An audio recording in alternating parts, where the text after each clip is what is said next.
Good evening, it's Peter from the Comedic Room, all the way from Sydney, Australia. I thought I would do something that's kind of been overdue, given the number of people who have done this, the ranking the Beatles albums. Now, I'm not one for doing that myself, but I thought, well, I'll give you my take on it. You know that I'm a Beatles tragic, and it's what I'm all about, pretty much. Well, not pretty much, but yeah, my first love musically. So I'm going to use the UK catalogue, and I'm going to do something different here. I'm going to include past masters in this ranking, because it's part of the bundle. It's part of the canon. And for some reason, it gets ignored in the rankings. I know that it's not a proper album per se. It's a compilation. But it's part of the core canon when you think of the core canon including the albums and singles. So I think it's only fair to include it as well. And you might be a bit surprised where I put it too, having said that. So going from last to first, here we go.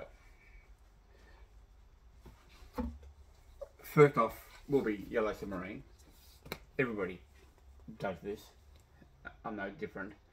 Basically because it's an album, it kind of suffers because it's got 4 new songs which were actually were rejects. You know, stuff that was rejected along the way for different albums. 2 songs that have previously been issued: Yellow Submarine, the title track, All You Need Is Love. The other half is the Sir George Martin film score. So when they come up with the idea of the EP, that would have been a better idea. Wish it had surfaced instead of this, you could say. But anyway, that's my number 14, you could say. Number 13, Please Please Me. Their debut album, a fantastic debut album. Such an energetic album it was. Recorded in 10 hours. At least 10 of the tracks recorded in 10 hours. We all know the history of the album. Twist and Shout was a one-take wonder, you know, recorded last. Starts off by sort of standing there. I mean, what a killer song to start with. 8 covers, 8 original, 6 covers. They would only improve on this. This was basically their stage show at the time. Has got the Andy White version of Let Me Do as well. But yeah, it is a fantastic album. It's a joyful album to listen to in that period of time. Next one. Yeah, Let It Be. Basically because the nature of the album itself, it's been somewhat salvaged reputation-wise by the remix box set that came out, and I think that actually does improve on a few of the tracks. I mean, with the strings and stuff on Long Way and Road being pared back a bit, and a couple of other tracks as well. There's some, not to say this is a bad album. This is a great album, but I mean, I've got a feeling One After 909, Two of Us, beautiful opening. Across the Universe is kind of out of place, I think. Here it's only included because it was shown in the film. Dig It, it's a bit of a throwaway. But yeah, you know, it is what it is. It does suffer for me now not being included, I think. I personally prefer the Let It Be Naked bit to this.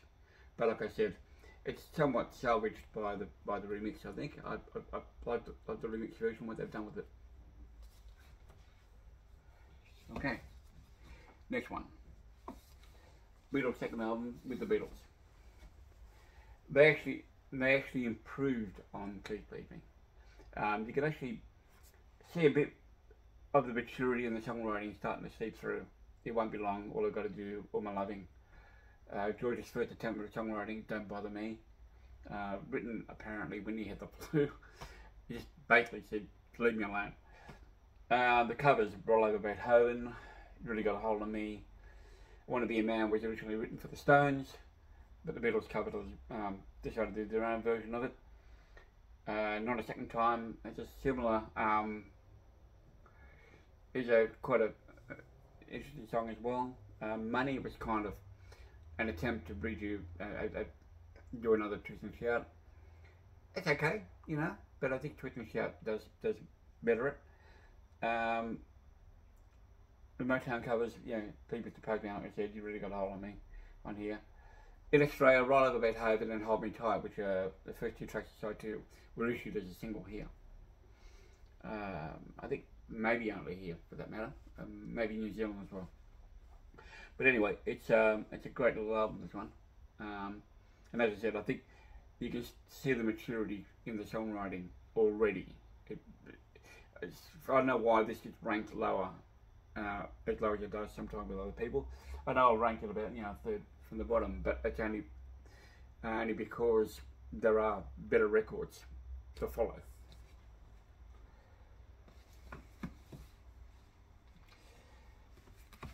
Magical Mystery Tour.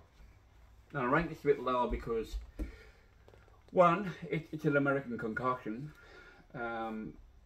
Two, I think it suffers with the inclusion of Blue Jay Way and Flying, just away from the context of the film. I think they're kind of, I won't say throwaway tracks, but when you take them away from the film, they don't really do much for me. Side 2, yes, it's got the singles and B-sides from 67.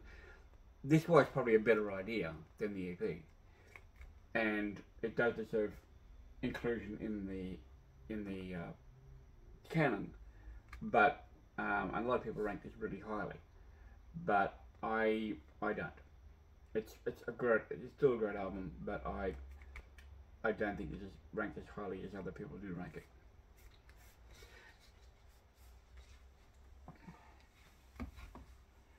Next one, Beatles for Sale, and this is one album that does get ranked lower. Why, I don't know. I get a bit of hate because of Mr. Moonlight, which I actually quite like. There, I've said it. The songwriting here, a bit darker. John's opening 3 tracks, Mr. of, you know, No Reply, I'm a Loser, Babies in Black, very morose. No Reply is a bit struggleish, I think, in today's day and age. Might be a bit troublesome for some, given the tone of it. This is the UK. The only negative I have with this is actually the way this cover was done. The opening on the inside, a bit weird. Considering also that it's prone to tearing with when you're trying to pull that record out. That's a minor quibble. A remarkable album though, I will say, because just given look at the faces here, and I've got another video that I did a couple of years back about 1964 and about their year. It was an addendum to my covering the Australian albums. Go and watch that and you'll see what I mean. But look at these faces, check out the year they had, and tell me if you wouldn't be looking like that at the end of the year. These guys are shagged out. They've had a huge year. No one had their work rate. Not even today. So yeah, that's still quite an enjoyable album. And as a sidelight, a lot of these tracks became familiar to me through the Beatles cartoons, which I happen to have on DVD. A lot of these album tracks, when I first got the albums, I hadn't heard the albums proper as a sidelight back in the day, right? So with these cartoons, there are so many album tracks on here that became familiar to me. So when I bought the albums in the mid-70s, I knew what they were. So they weren't so strange for me. Okay, next one. Help. The soundtrack. A mature album, quite a good album. Only 2 cover versions of this, Act Naturally and Dizzy Miss Lizzy, which for some reason also gets a bit of hate. I don't know why. It's quite a good album. I think the noticeable that John, Paul and George stepped forward a bit more on the album. John, up to this point, been quite dominant, particularly on A Hard Day's Night. Here, Paul and George stepped forward a bit. George contributes a couple of songs on the album. Some great stuff on here. Help, Night Before, Gotta Hold Your Love Away, You Gotta Lose That Girl, Ticket to Ride, of course, with Ringo's great drum pattern. I've Just Seen a Face, great track. Of course, Yesterday's on here as well. Okay, but yeah, Help.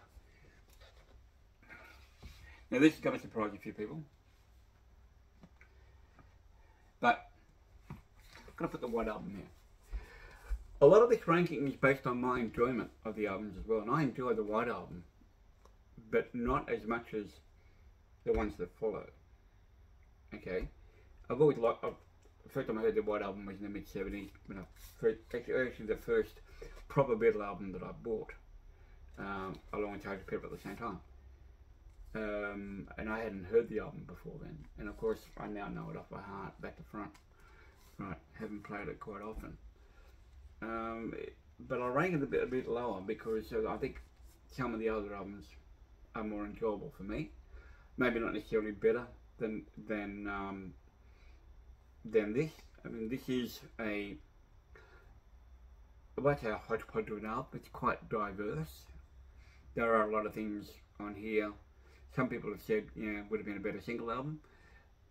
What would you leave off? Okay, some people have done their single White Album thing, but I can't imagine the White Album without Piggies and Revolution 9 and Goodnight and Helter Skelter and Rocky Raccoon and I'm So Tired and Bungalow Bill, all those things. This is the White Album, and as Paul McCartney would say, it's a bloody White Album, shut up.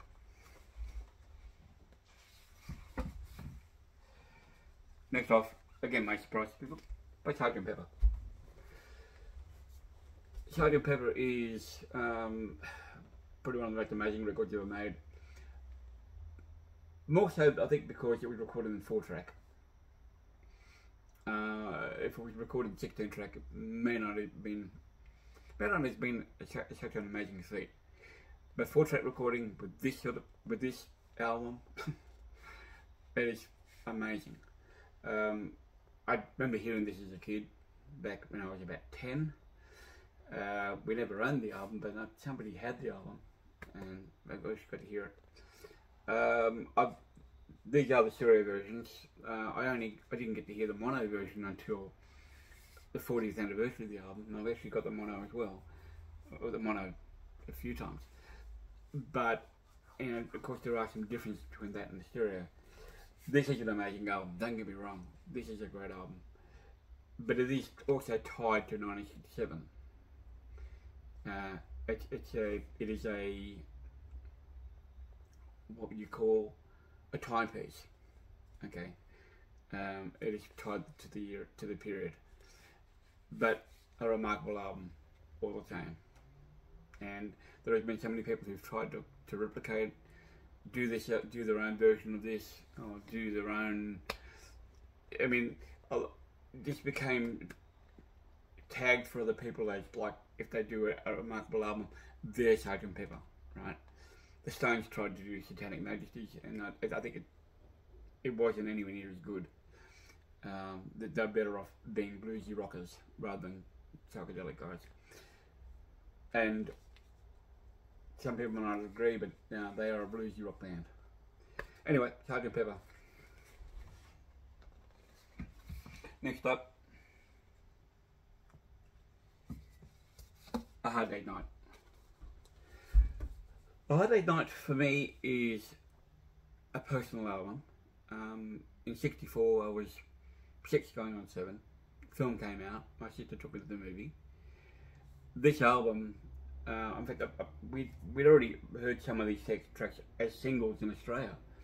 Can't Buy Me Love, with Think Shit Today, Hard Day's Night, with Can't Do That, I Should Have Known Better, and If I Felt, which was a single here. So there's 6 tracks there off the album that we'd already heard. 6 out of the 7, 6 out of the tracks here, right? Plus, again, I mentioned the Beatles cartoons as well, but the tracks are on side 2. My sister took me to see the movie. I was in maybe the world's first Beatle tribute group, the Paddo Beatles, with my brothers. There's a photo around somewhere, which I may show you sometime. You may have already seen it, of us with tennis rackets on the street in Paddington, in Sydney here, Sydney Eastern Suburbs. A great album. I played it tonight actually. It does. It's an album that brings me a lot of joy.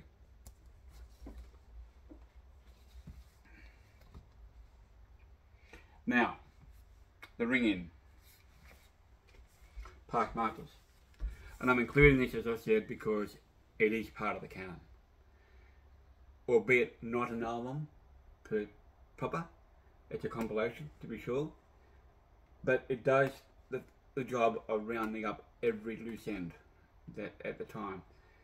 Single B-sides, non-LP tracks, EP tracks, German versions, giveaways, that kind of thing. Okay, so you've got, for example, the whole Long Tall Sally EP, the fantastic Long Tall Sally EP, which sadly in Australia we didn't get that as intact, because there's 2 other EPs, more requests here in Australia, split over 2. You've got the Asian B-sides. Remarkable that She's Your Woman got played on radio here as a B-side, but never considered it a B-side myself. I wouldn't have known as a 6-year-old, 7-year-old when we had the 45. Yeah, we played that a lot. Bad Boy was included with a collection of oldies.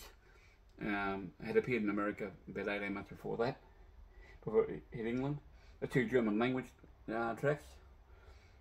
This Boy as a B-side, man, many would have killed for that for an A-side.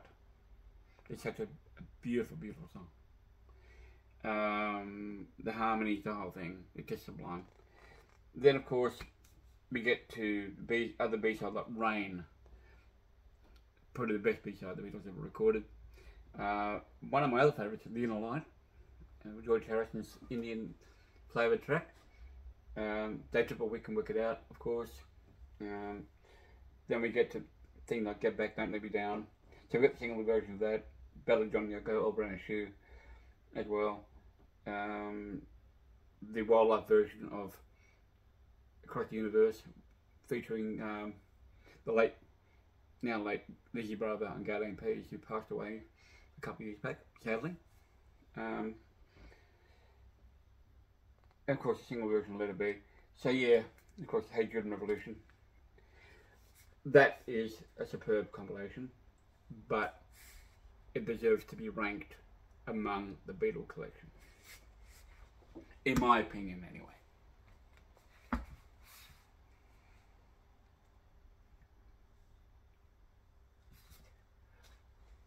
Number 3, the third last one. So this is going to be ranked number 3. Rubber Soul. An album that actually I'm going back to over and over, I've noticed. My favourite Beatles song of all time, my favourite song, is In My Life. And I'd heard it before, but I think I noticed it most during the John Lennon radio tributes when he tragically was taken away from us. Heard him on Triple M here in Australia. Probably the first time I really noticed it. And it struck a chord. And it's stayed with me ever since. Some great stuff on here. Drive My Car, Norwegian Wood, Nowhere Man, we had it as a 45 here, but hearing it now, George's guitar, it is a short, sharp song. With George's guitar burst is just short and sharp and to the point. Okay, but the harmony vocals on that thing. Here the lyrics start to become more personal, more deep. That started with Help actually, but it started with Beatles for Sale, I think. But here we started to get more introspective lyrics, more mature songwriting, and this is a mature album, a very mature album. If I Needed Someone is a bird-like song. George borrowed the opening of Bells originally by the Birds, openly admitted to doing that. Ironically, wasn't included on the American Rubber Soul, which to me sounds like a real folk rock album. But anyway, Rubber Soul, that's just a beautiful album. Now, what head up with to make that 3 or 2? Of course, number 2 is Revolver. Such an amazing album, such a experimental album. I pointed to Sgt. Pepper in many ways. They were starting to go over and above beyond the 4 of them as a group, instrumentation wise. Ringo's innovative drumming pattern on Tomorrow Never Knows, Taxman, George, Paul's guitar solo on that, things like Oh Money Sleeping, Love You Too, George's first Indian track. It's such a great album. I love Andy Bird can sing. The sharp guitar opening on that. I think it was actually adopted on the Beatles cartoons as an opening theme. I think in season 3 of that, actually, the last season of it. But yeah, this is such a great album. The remix box set's great. I probably should play it a little bit more. But yeah, Revolver. Which means that you all know what number 1 is going to be, and it's probably obvious because it's my favourite album, and I am biased. But Abbey Road. I said in my last video, what a way to end a career, well, a band career, not the whole career, but the band career. What can I say that I haven't already said about this album? It is a superb album for a band that was going through so much turmoil at the time, and this with the legals with Apple were starting to really kick in. Not so much through the Get Back session, because I think if you saw the Get Back series, you probably find that that wasn't as morose as it was painted. Yeah, there was some tension, but I think the tension started to really rear their heads around this period, right? And then, okay, Let It Be got tied to it, only because it got delayed for 18 months, and there was that. But I do this is an amazing album. The medley on side 2. I said to you in my last video about Billy Joel's Stranger album and Sentiment Italian Restaurant. He admitted that he was actually inspired by the medley of side 2 of Abbey Road. Such a great album. Come Together, something, great opening, Pair, Here Comes the Sun, sublime song, Because, double track twice, 9 voices on that track. If you can get to hear the a cappella version of it, actually with that, I think there's a version of it on the Beatles Love, and maybe on the anthology. Well, I can't remember if it's on the anthology, but that just, the voices and a little bit of sound effects, like wind and birds and whatever else. Yeah, that's a superb album. What else? Maxwell Silverhammer gets dragged on, but again, wouldn't be Abbey Road without it. And I heard this album growing up.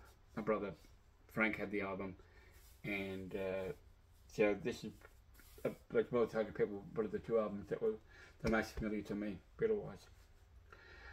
So anyway, that's it. That's my rankings from Go to Woe. Tell me what you think. Do you agree? Do you disagree? There'll probably be a few people who disagree, and that's fine. We're all allowed to do that. That's the thing with being a Beatle fan. We all have different opinions. We all have favourites. We all have